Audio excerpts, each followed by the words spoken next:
For part 2 of my career path, what I'm going to do is I'm going to first talk about the difference between my 2 jobs at this company, and then after that I'm going to go ahead and kind of explain how I grew in my career. So let's go ahead and get started. There was 2 teams. There was a team that sat in the marketing department and then my team that sat in the servicing department. And what would happen is if somebody complained online, say like they got denied from their like mortgage loan or something like that, they might complain on social media.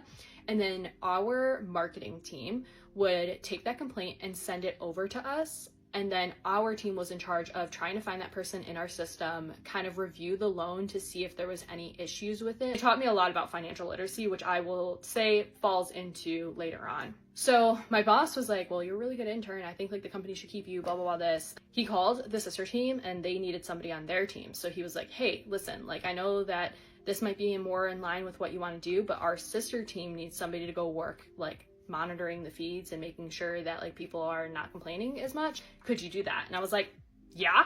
End up ending my internship with them, starting my internship with this next team, and I actually stayed on this team until I left the company. I moved from intern to full-time to pretty much the leader of that team, and I will say it was quite a fun ride. A lot of the projects that I worked on while I was on that marketing team were like Super Bowl commercials.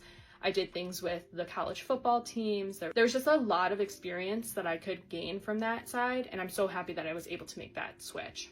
I will say, when you're younger, you should be utilizing, LinkedIn as much as you can. LinkedIn is like a minefield of just pure gold when it comes to connections. And I literally connect with everybody. If y'all want to connect, I'll put my link in my bio. But during that time period, I definitely think a lot of things were changing. For example, we were going through a pandemic, which was a little crazy. During my time of working at this company, they had like an offer where you could go back and get your master's and they would pay for some portion of it. So I went back, got my master's. I did it in finance. I decided to do it in finance because I was so interested in it from working with servicing, because I realized that a lot of people think that they know a lot about money, but they actually don't. Anyways, I went through, I got my master's in finance. I was pretty well-rounded. So essentially, I worked at that company, got my master's, got quietly promoted, which essentially means that you get a title, but you don't get an actual pay raise. And I had worked there all the way up until about 2022. Little tidbit. It happens, it's okay, just know your worth, and that's exactly what I did. I knew that I was a girl who had a bachelor's degree. I'd worked on several Super Bowl campaigns. I'd literally run several campaigns. I supported different podcasts and stuff like that. So to sit there and say that my resume wasn't it, I should not be being paid less than my intern. And that's all I gotta say on that. So I started looking for another job.